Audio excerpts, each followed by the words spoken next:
Welcome everybody to the Montgomery High School Guidance webinar.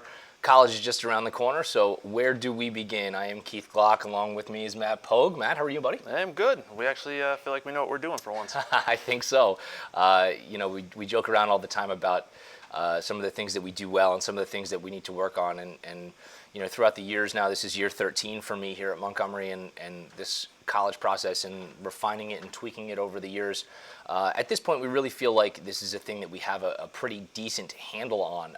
We spent the last 2 days, Matt, presenting to the juniors in groups, either in the MPAC or the Media Center, and I was pretty content with how it went. Yeah, I mean, some of them had some really great questions about, what should I be thinking about, and which direction should I be going, and if not, we were getting people to think about things they should be starting to think about. Absolutely. We're not willing to give in just yet to the popular culture aspects of some of this stuff. So without further ado, let's just jump right in and get after it.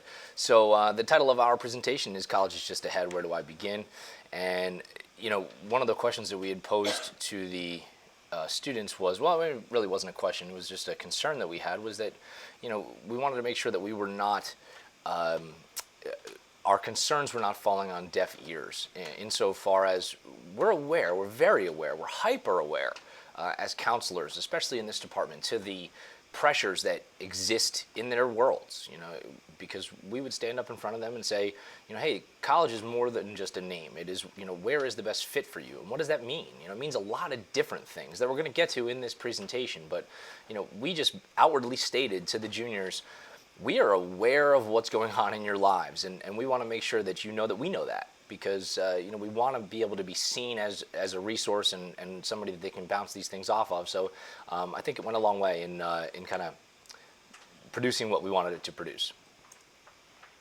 All right, so one of the things that we're going to be doing in much smaller groups than what we did in the library or the MPAC is we're going to be talking to all the juniors individually and kind of explaining what they should be thinking about, getting them started, with their search and how they should be going about things. And it's just one of those things where they are excited, but we also want them to really be thinking about this, not just emotionally, but logically. So we're going to help them kind of hash out those questions about where am I going to fit in, what's going to be good for me, and what's the right size, or what's the right location, how far away from my parents, or how close. So we're going to kind of talk out all those ideas.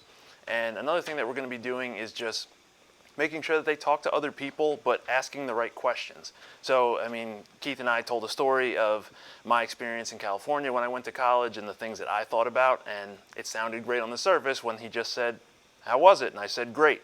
But a follow-up question kind of led him to understand that, yeah, well, my family moved and some things changed in my circumstances. So it wasn't just great. There's a lot more to it for my personal situation. So what you're saying is that sometimes teenagers will ask somebody a question and then completely accept their answer at face value without following up? Yeah, everything on the internet's true, right? That's correct. Yeah. This is obviously something we're trying to get them to not do. Explore a little bit more. If they ask somebody what their experience was, ask them why. All right, so one of the things that we also went over yesterday was there are a lot of definitions that are thrown out, about liberal arts colleges and what that means, and we just wanted to make sure that, all the students understood that that definition of liberal arts college could be a lot of different things, and it isn't necessarily just what you think it is in terms of the small liberal arts college where, everybody's in a classroom that's less than 20 people. In reality, larger schools are also that. Penn State, Rutgers, big research universities, they are all liberal arts colleges. We just want people to understand that you're not looking for one specific thing when you're saying, I want that experience. Any of those experiences where you can study science, math, English, creative writing, journalism, whatever it may be, as long as you're getting that, you have a chance to, really get that whole holistic, what the colleges like to say, holistic view of a person. I want to spend a little bit of time, and probably just more than just a little bit of time, on early decision, early action. Let's first introduce what the vocabulary means, and then let's really get into some of the things that we're passionate about here as it relates to fit and making sure that our students really are happy when they, and successful certainly, when they get to college. Early action. Early action is a non-binding, non-committal deadline where students will apply in the fall. Normally November 1st, November 15th tend to be the most deadlines. There's no cap to as many applications as you can submit in the early action period. and it's in stark contrast to early decision. Early decision is a binding agreement, meaning that students, parents, and counselors will all sign a contract that says, yes, I understand that if this student is admitted to the school, they will attend. Financial costs be damned, 95% of the time, that is where they will attend. And we can get into the financial pieces, while they're seniors, and we have financial aid nights and all that goodness. But as a family, you should be prepared to pay full price should that situation arise. So now we posed this question to the students, and this is really where we want to spend some time, because it is, in our opinion, where the biggest misconception lies within the college admissions process.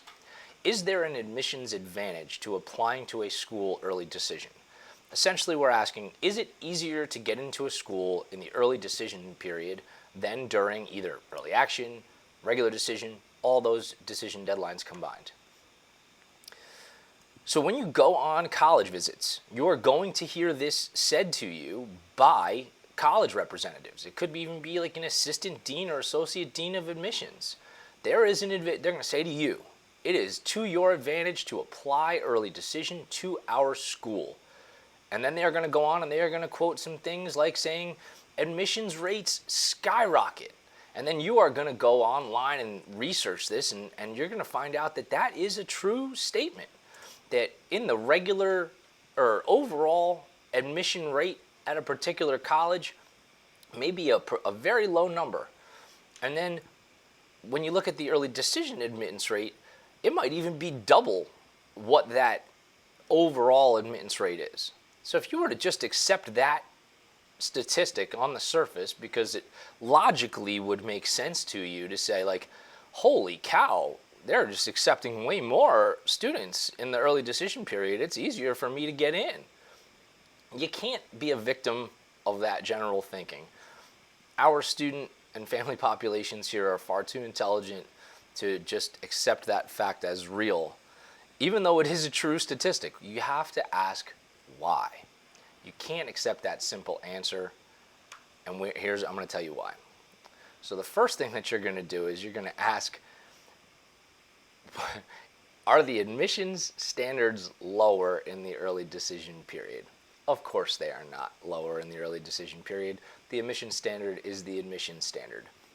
So let's delve for a second into why the admittance rate is going to be much higher in the early decision period. And that's a general statement. It's not true of all colleges, but as a general statement, it is pretty true.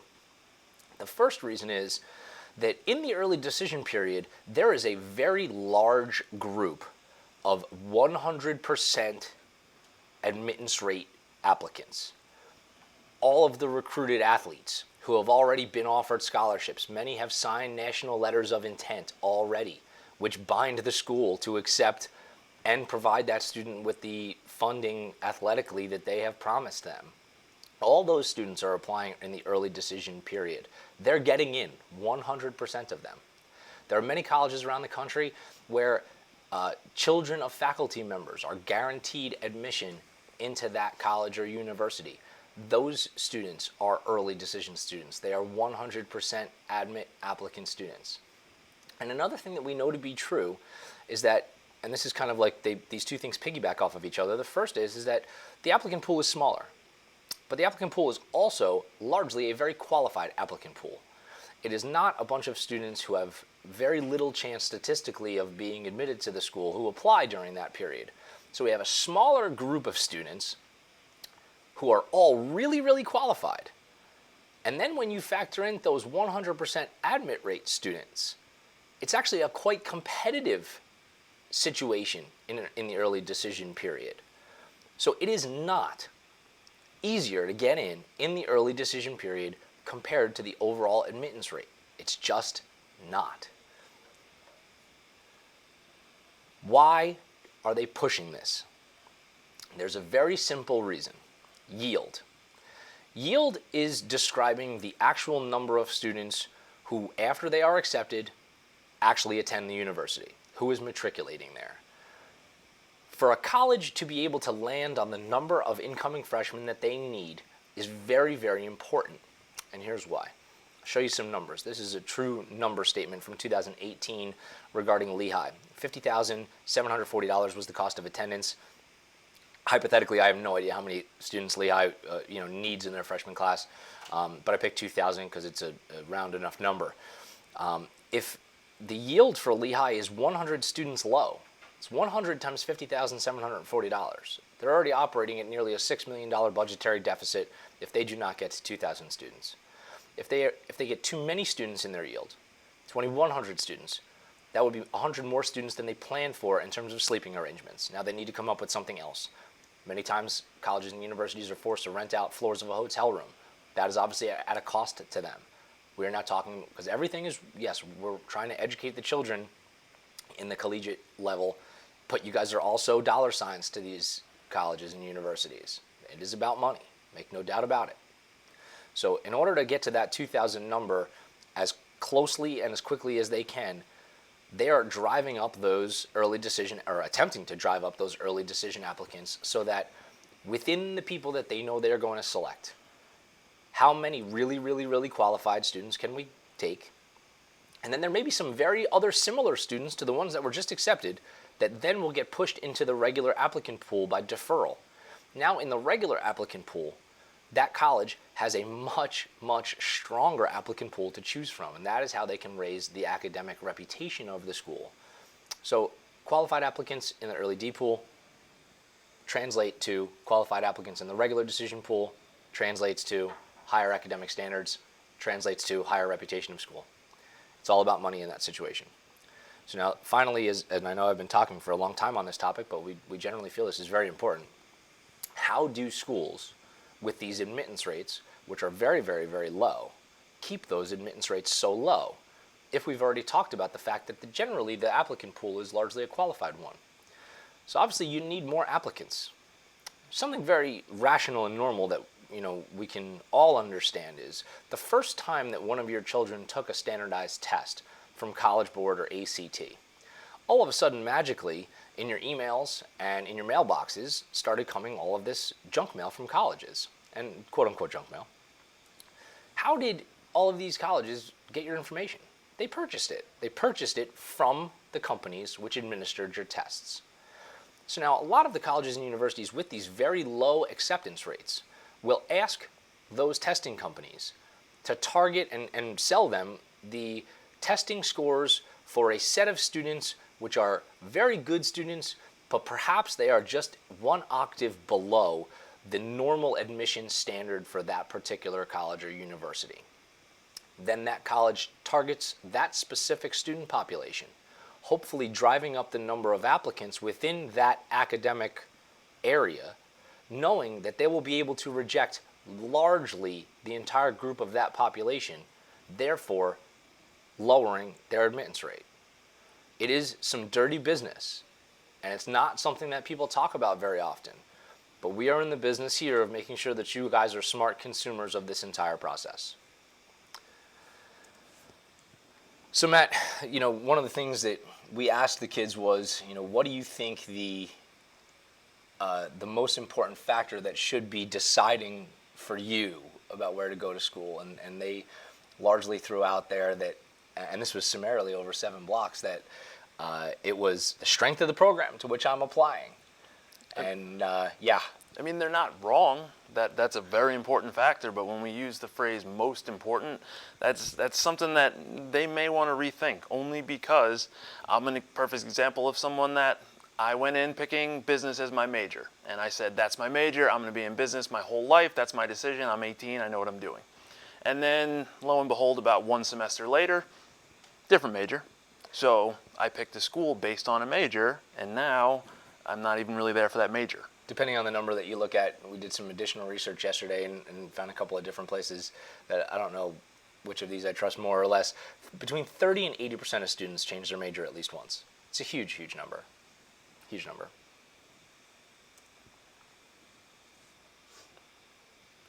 So one of the things that we want to do for students is get them to think about the importance of visiting a school.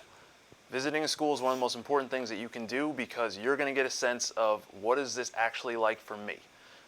Now, Mrs. Ritson the other day came up with a really great way to describe this, that students that visit colleges when no one is on campus, or it's during a break, or over the summer, you're not going to get the full experience of the college. It's like visiting MHS here at night. If there's no events going on, it's a pretty empty place. It's not that much going on. It's not the same feel as if you came here during unit lunch. So we really want students to experience that, because the college has a lot different feel when all of the students are actually there. And another thing that we have to talk about is cost. We don't love talking about costs, but it's one of those things where it really is important for you to think about, I'm applying to this school because I want to go to this school. Cost is important, but we don't want people to not apply to these schools because they see, oh, it's $65,000 a year, I shouldn't even bother applying. Because there is a chance that when you apply, you're not actually going to be paying that amount of money. You haven't factored in the scholarships that you may earn, or if there's merit-based money, or whatever grants or things you could qualify for. But before you make a decision on where you're actually attending, you will have all of that information in hand. So you'll be able to say, I know that I got into Rider, it was $45,000 a year, but I earned a scholarship that was $22,000 a year, so immediately it doesn't look as daunting as it once did, and now you have time to talk about it as a family and figure out, is this doable? So another one of the big questions that we had posed to the students is that, what do you believe is going to be the most important factor for your admittance into college? And summarily, over 7 blocks, grade point average was the #1 response. And that was probably the most lopsided of all the interactive questions that we had. And it really is it's very important for everybody to know that grade point average is not the #1 factor that colleges are considering. Far and away, what classes did you take and what grades did you get in those classes? That's just simply the top answer at all times. Grade point average can often be, buttressed by physical education, electives that are not necessarily going to be a part of a student's college path.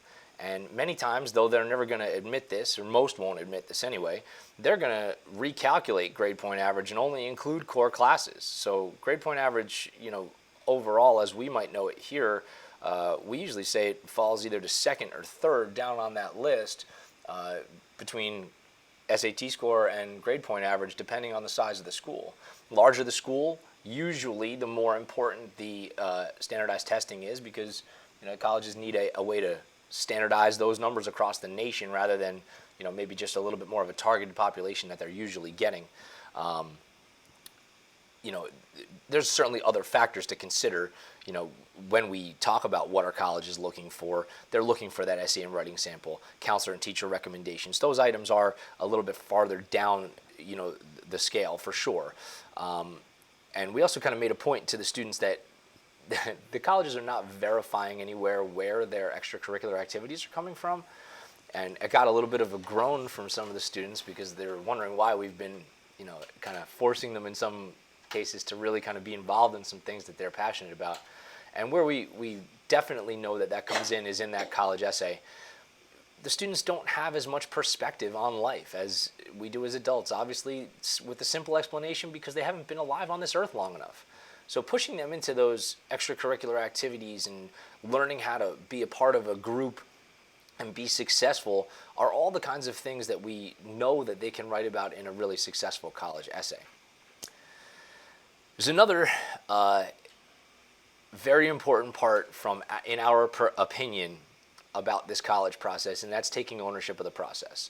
For all of you parents out there who are watching this right now, we love you all, and we absolutely 100% recognize how important you are to the success of your students, both now at the high school level and then how you will be as they continue on at the next level. But as the questions come up between now and when we actually set foot on campus, we really want to hear from the students. We want to hear less and less from parents, and we want to hear more and more from students. And there's a rational reason for it. Every year when the 125 to 150 colleges come here, one of the questions that we ask them is, talk to us again about how you guys are feeling about parent interaction. And across the board, they tell us that they hate it. And in some cases, they keep track of it. And their rationale is that if a student's parent has to call me and ask a very simple application question, what is going to happen to that student on my campus if we allow them to come here the first time that they hit that adversity? Are they going to have the coping skills and the kind of fortuitiveness to go solve that problem on their own, or is their first problem going to be, or their first solution going to be to call their parents and have their parents try to take care of it for them? The obvious answer is that they want students that are going to be able to handle those issues themselves. So we've been telling the students, we need you to ask the questions. We need you to write us the emails. If you do something in a format that we do not like, we will tell you. Make the mistakes on us so that you do not make them on the colleges. And parents, please do not pick up the phone and call college on your students' behalf. Sit there with them, but make them do it themselves.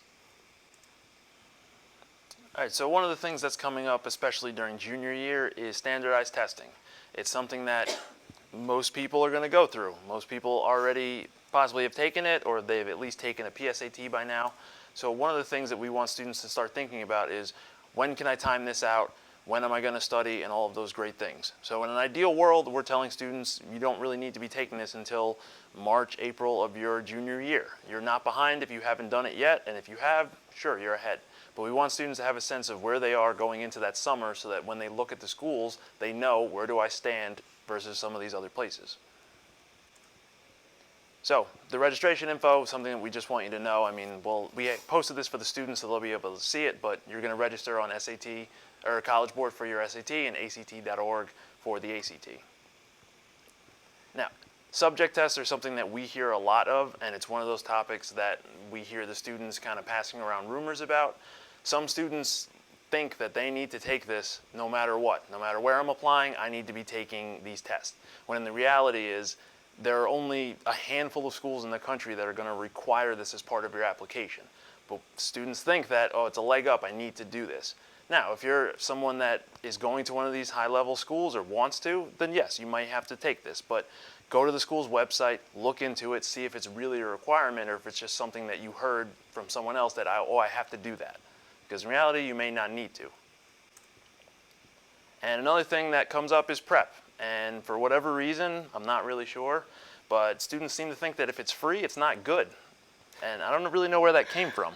Well, I think that, in this world that we exist in, that, well, obviously if it's very expensive, I mean, there's value in it. Right? And if it's free, there's no value in it. And, I don't know that you could find a statement that, as it relates to test prep, and the fact that we offer it, that we would disagree with even any more than that. The reason why we offer a course at no expense is because we understand how important it is. The other thing that I've been really impressed with is the Khan Academy stuff online. Absolutely. I really didn't think it was going to be nearly as good as it is, and it actually is really effective.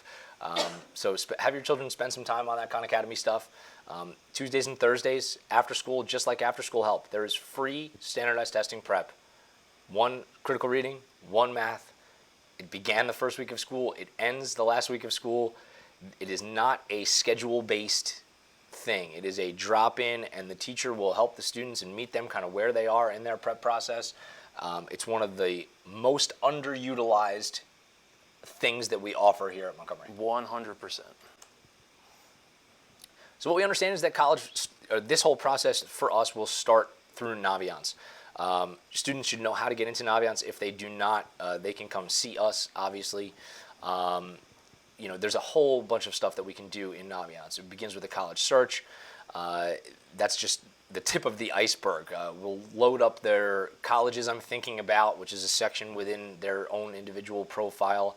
After that individual meeting, they'll leave with about 20 or 30 schools in that colleges I'm thinking about section. And then for the juniors, this is the most important item, that, at least what we believe, because students are often trying to figure out, and parents are trying to figure out, how do I determine what is a target, a reach, or a safety school for my child? And people are looking at national averages. There's even a Compare Me button on Naviance that shows your grade point average compared to the average accepted score for Montgomery students at that college or university.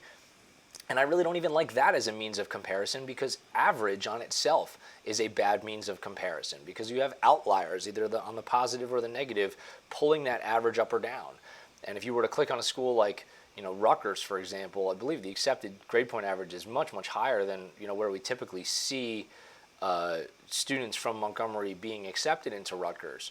So students often get very dejected when they click on that Compare Me button, because they think, oh gosh, I'm never getting into any college. So we're really going to encourage you to come to look at these scattergrams. And the way that we kind of show you to look at them is across the bottom you'll see standardized testing. And as your child gets a standardized testing score, we will automatically input that into their Naviance profile. Their grade point average is up the y-axis, and then you will be plotted as a red circle on that scatter plot. And all those data points are Montgomery High School students of the past only. They are not just random students from a nationwide setting. So where the students are plotted on these graphs will really give them a great idea about whether the school that we're talking about is a target, a reach, or a safety school. As we begin to narrow down that list, hopefully that they leave those individual meetings with that list. You all make a plan about how to see schools, and then you come back in the fall, and that list looks 7 to 10 schools long, maybe. You and your children can log into Naviance and look at the 150 or so college reps who are visiting Montgomery in the fall, and then sign up for those visits. The kids will then get an email sent to them reminding them about the visit, and that will actually serve as their pass to get them out of class to go attend that college visit. Those reps are keeping track of who comes, so we do like that they attend those. Mr. Pogue, it's been a pretty lengthy 3 days for us here in getting all this information out, but I think we would agree that when it comes to making sure that our students are really happy, successful, and thriving at college, it is about the process. Absolutely. It is us making sure that we are advising them in the way that they're considering all of the necessary items, so that they're not just going off of what somebody else heard and then ultimately having to make a change in plans after they've graduated. I mean, asking questions is the most important thing right now, because this is such a personalized experience, and for whatever reason, college seems to be this shared, well, I mean, these people say it's good, so it's good, and in reality, it's all about you have to walk out of your dorm and be comfortable. You have to be able to go to class and work with professors, and if the setting isn't right, it's really going to be on you, and it's not going to feel good. So we want that to go well, and asking all these questions is the best way to get there. Across the scroll bar, we've seen if anybody has questions. As I take a look over towards Mrs. Ritson, we don't have any questions over there in the question box. Obviously, you can feel free to communicate directly with your counselor, your child's counselor, and through your student as well, which is what we would prefer, because we would love to see the students more here as we hit the ground running. Matt, this has been fun, man. Thanks very much. Yeah, thank you. All right, everybody, thank you for watching, and if you have any other questions, we're here for you.